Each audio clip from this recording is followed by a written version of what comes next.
Hey guys, this will be video 37 for the how to design build a 1950s era solid body archtop jazz guitar that, as I have said, using Stuart McDonald templates, and as I have said, that is looking a whole lot like a Les Paul custom. I would have done a grave injustice to this video series if I had not have ended the series with a weight analysis. So I'm going to do just that, and let me just dive right in. I'm going to move this wildcat fur.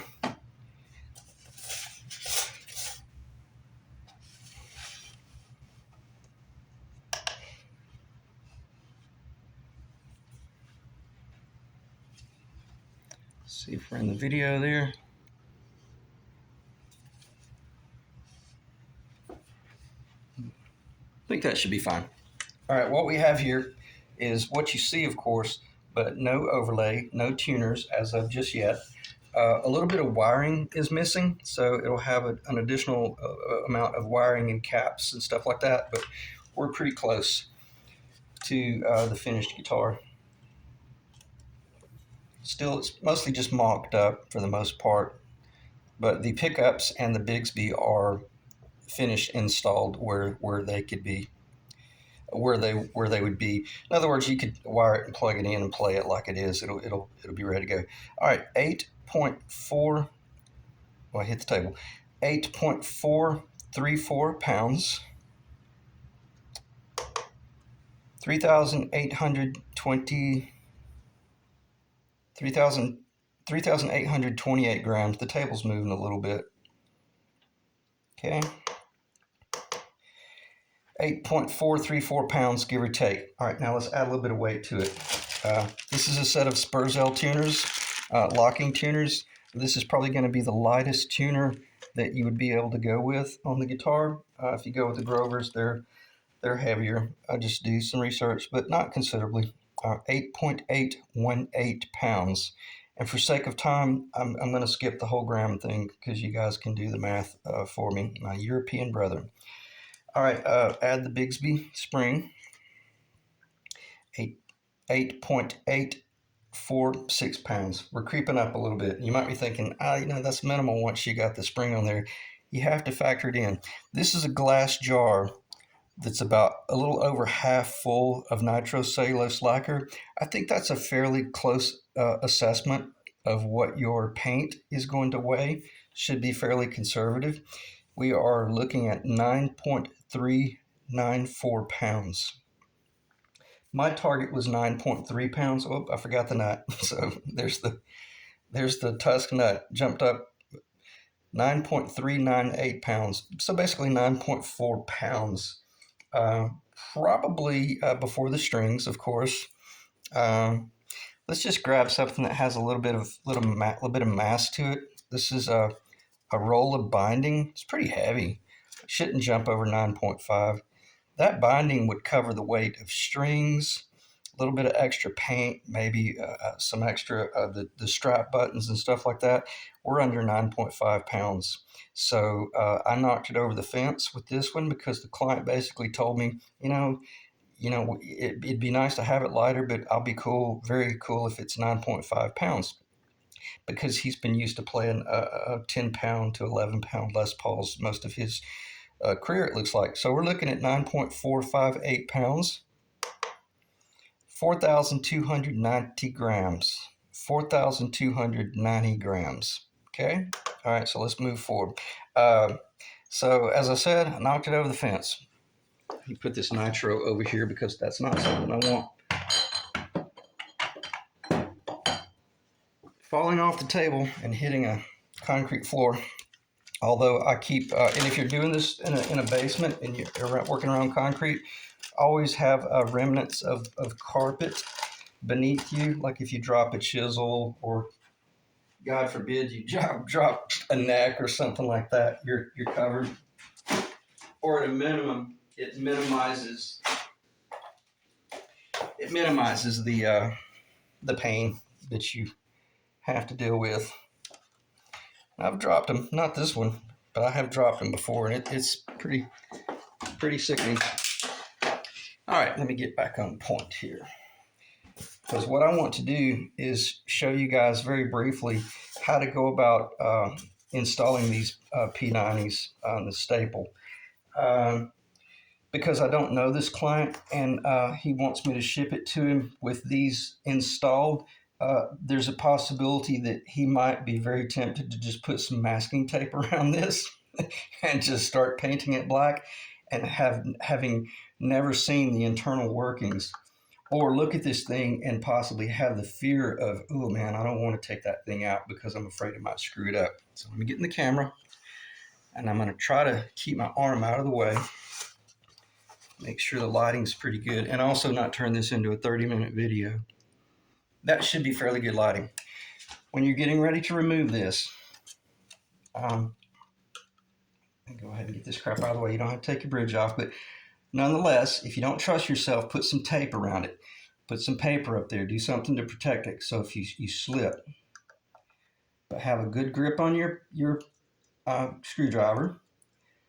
Keep pressure on the actual pickup. Don't let the pickup move. You don't want it to start raising up. The magnetic poles are pulling the driver. See how the pickup jumped up a little bit? Hold that pickup down. Don't let her go anywhere. And I want you to see roughly, see how the pickup jumped there at the last? That's before, when you route the bottom of your P90 pickup and you put this baby in there dry without the springs in it, you want your little screws sticking up at least about 3/8 of an inch, give or take. Okay, now you can relieve pressure, and you realize the one on the left is still hanging. So go ahead and release it. And now she's going to push herself straight up. I'm going to leave that screw in, but I'm hoping that you can see what's going on in here. I'm going to get behind the camera. That should be showing up really well. Now, if you just had a flat bottom there that you were trying to mount this pickup to, oh man, good luck, unless you had some sort of jig that drilled these two paths, because that's a tricky little proposition right there. But I'm going to show you an idea that I came up with in order to make this very simple. When you're getting ready to install it, you can set it up such as that right there. I tell you, I'm going to have to do this so I don't risk scratching anything, because even if I only show you how to do this one pickup, then I achieve my goal. Tell you what, let me do this. Well, no, I have to leave it in there because I'm going to have to show it in a second. All right.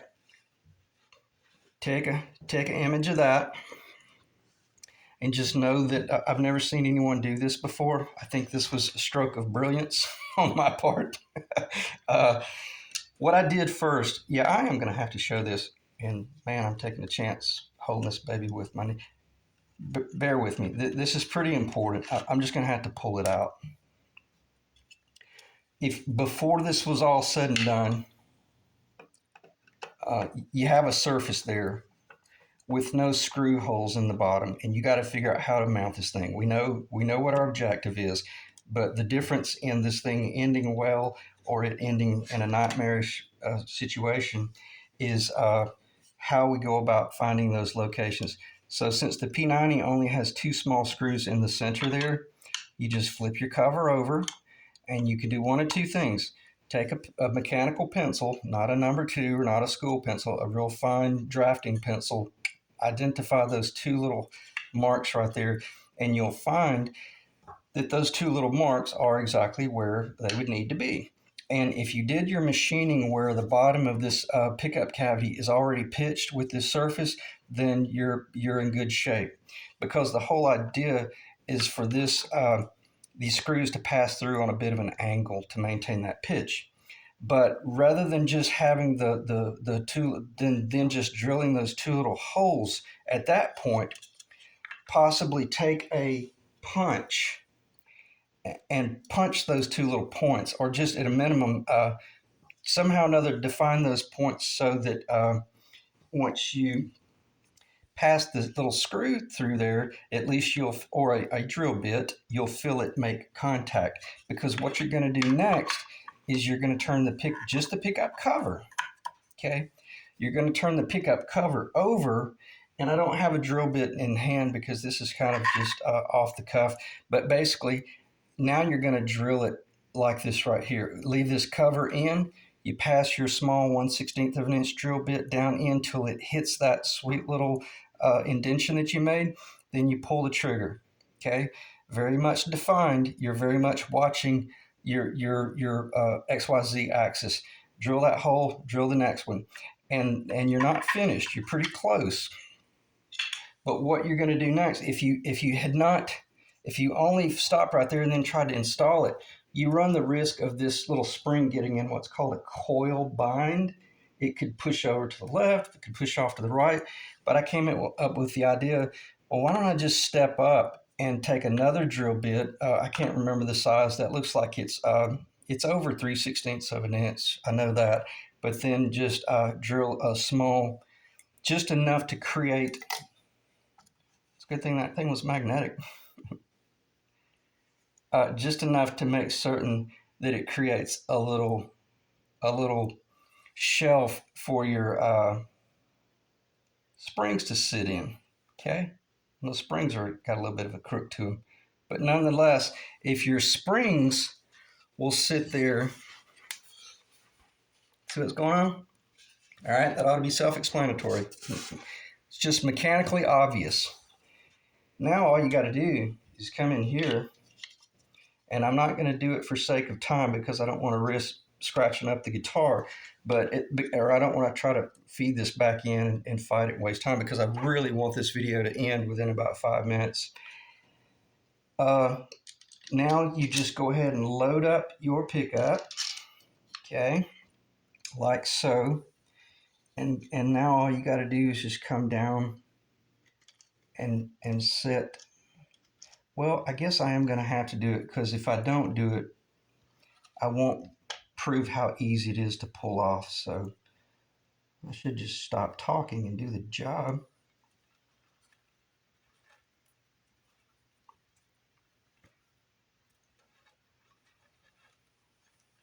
One thing for certain, when you're at this point, don't get in a hurry like I'm doing here. Not that I'm in a hurry, but I can feel myself trying to speed things up.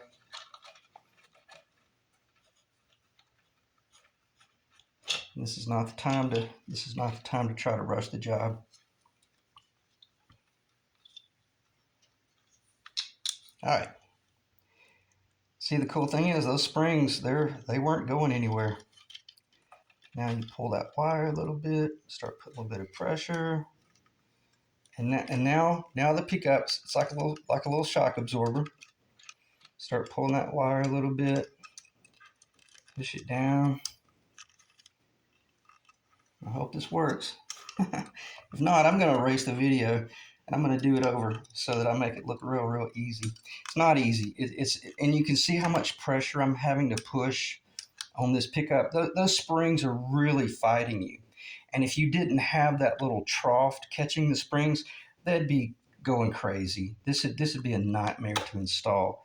But with this right here, the springs are going to guarantee that my screws immediately went right into their initial slot. Remember, they were the first cut. And then I'm going to step back and I'm going to leave the pickup really high. And I'm going to ask myself before I try to finish the job, is it going in the correct direction? And it definitely is. Okay, so this is for you primarily, Ethan. I want you to see how easy it will be to remove this pickup and put it back in, so it'll make your paint work so much more simple. And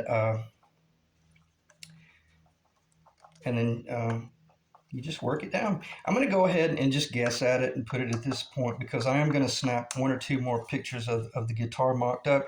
Basically the same thing on the front pickup, except this pickup cavity is so deep. I didn't have the need to do that because basically when you loosen up these screws here, within 1/4 of an inch, maybe almost 5/16 of an inch, they're turning loose.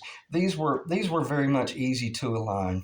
they didn't require that much. It was only because this pickup pocket back here is so darn shallow that you had to take the starting point for the screws a little bit deeper in. Otherwise, the screws would be sticking up 5/8 of an inch, and you'd be running a screw to the point till you possibly heated it up and it snapped and broke on you. And on the tip of every one of these screws, I put just a little bit of this microcrystalline wax polish. You could use a Carmex, like a lip balm, works really good.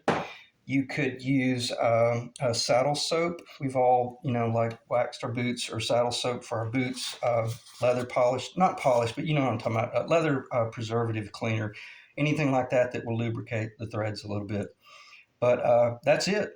All right. It's not that hard to do if somebody thought about it for you. That would have been a nightmare without those little alignment slots for the springs. Okay. So we got a 9.5 pound mid 50s jazz guitar that looks a whole lot like a Les Paul Custom. And I hope you enjoy it. And again, I'm really serious. There's a lot of us watching this video. We want to eventually either see a video of this baby in action or hear some audio samples at a minimum. So keep in touch. She'll ship today, and you'll be seeing it Wednesday. All right. I think that'll be the end of the video. I tell you what. Let me pause the video and think just briefly. And I know me, I'll come back with some sort of outro.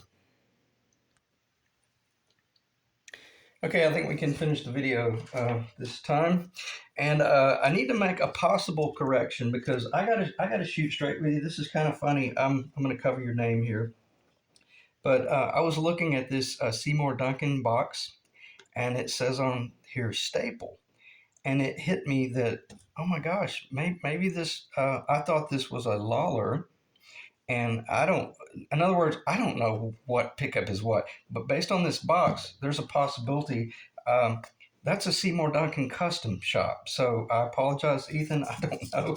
And if I find out, I'll update the video series somehow or another. And then maybe this is a Lawler. I do know that these are, one of them is a Lawler and one of them is a Seymour Duncan. And that lets you know how much of a Gretsch head I am. And I really don't know much beyond the PAF stuff. So nonetheless, maybe let us know and I'll update the video series. But what else was I going to say? I think that was about it, other than I'm going to let the video run just for about a minute or two here. And I'll probably clip the end of it because I don't trust this camera. And I don't want to lose any of the things that I've just discussed, especially the installation and or removal of these pickups. This is not me complaining. I think everybody knows by now. I'm pretty straightforward about if something's difficult, I'm going to let you know, and I will shoot straight with you.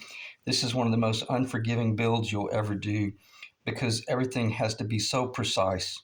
Even the radius work around the edge of that opening, I went ahead and eased the edge much more like the guitar I saw that's listed for close to 40,000, which I'm pretty certain it is an authentic 55.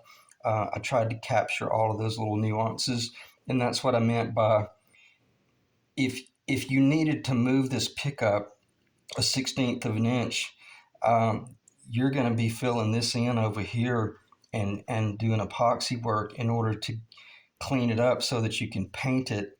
In other words, you don't want to have a 1/16 of an inch gap over here. So that's what I meant by there were so many little variables going on that had to be addressed that every one of them were as equally as important as the other.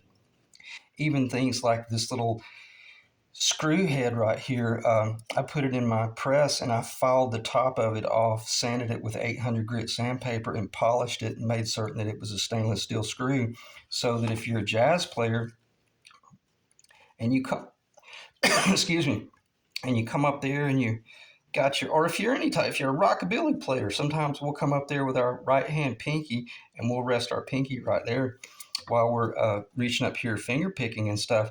You don't want to feel that screw head. So there's so many little things that you have to do to make certain that that it just all comes together, and I feel like it did. So I should be able to end The video right there, I may clip some of that stuff because it was somewhat unnecessary, but it does let you know that if you're going to build this guitar, man, you better know what you're doing, or at a minimum, you better be willing to stop, think, study, think, and possibly bail out. And if the video is still recording, uh, this is gonna.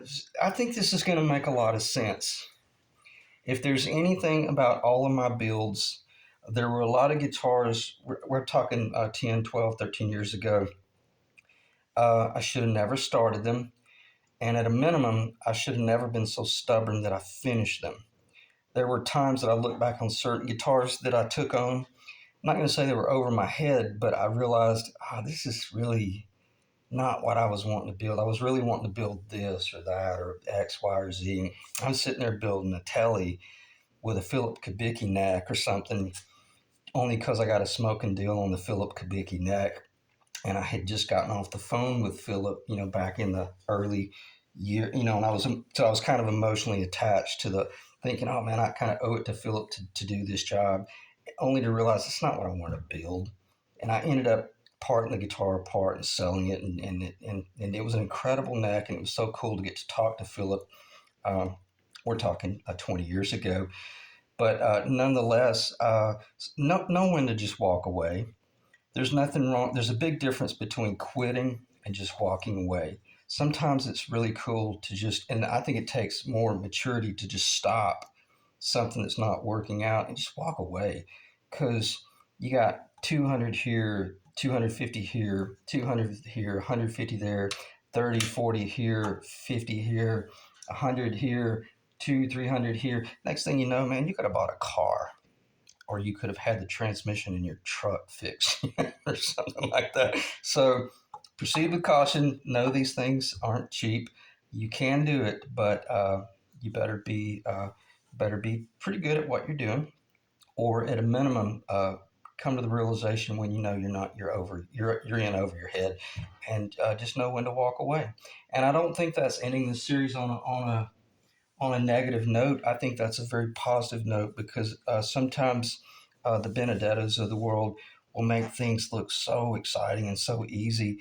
And I'm not saying I'm a Benedetto, man. No, no, no, nowhere near that.